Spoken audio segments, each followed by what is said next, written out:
Now let's listen again at high speed. Paul Cezanne was one of the most influential figures in the development of modern painting, being often referred to as the father of modern art.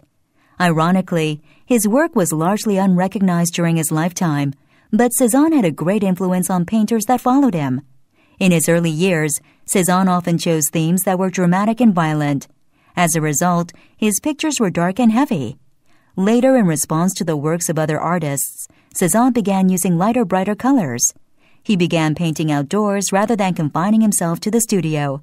But despite this shift to the outdoors, Cezanne continued to paint still lifes, portraits, and other subjects throughout his life. Cezanne remained unpopular with art critics and the public during his life, but near the end of his life, he received greater recognition for his talent. Cezanne's painting became increasingly abstract toward the end of his career.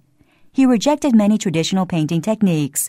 For example, he often left portions of his canvas bare and drew objects using many perspectives at the same time, instead of focusing on a single view. His innovative techniques were very influential in the development of 20th century art.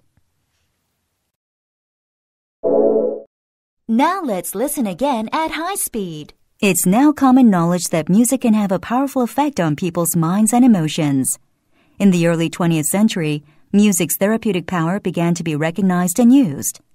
Music therapists began soothing patients using a variety of musical forms. Now even psychologists are confirming that music can help patients get over depression and improve concentration. Music is used to address the physical, emotional, cognitive, and social needs of individuals of all ages. Music therapy interventions can be designed to promote wellness, manage stress, alleviate pain, express feelings, enhance memory, improve communication, and promote physical rehabilitation for persons with disabilities or illnesses. How is all that possible? One possible explanation is that alpha waves in the brain are stimulated when we listen to our favorite music. It increases the heart rate and expands breathing. That helps to reduce stress and increase concentration.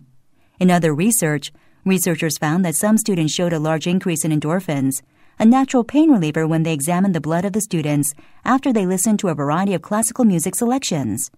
This supports what music therapists have believed.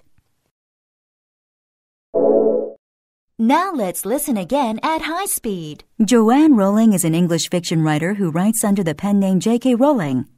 Rowling is the author of the Harry Potter fantasy series, which has gained international attention, won multiple awards, and sold millions of copies worldwide. Joanne Rowling was born in Yates, South Gloucestershire, England on July 31, 1965, and moved to South Wales at the age of 9. There are numerous Welsh references to places, things, and people in Harry Potter, which could be attributed to her time in Wales.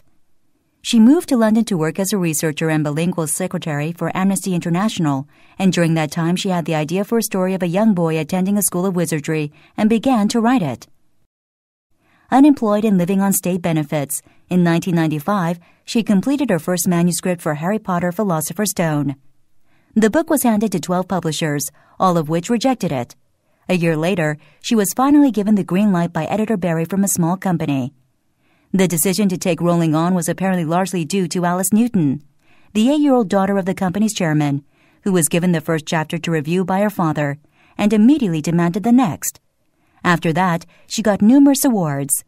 Book 6 of her series earned the Guinness World Records Award for being the fastest-selling book ever.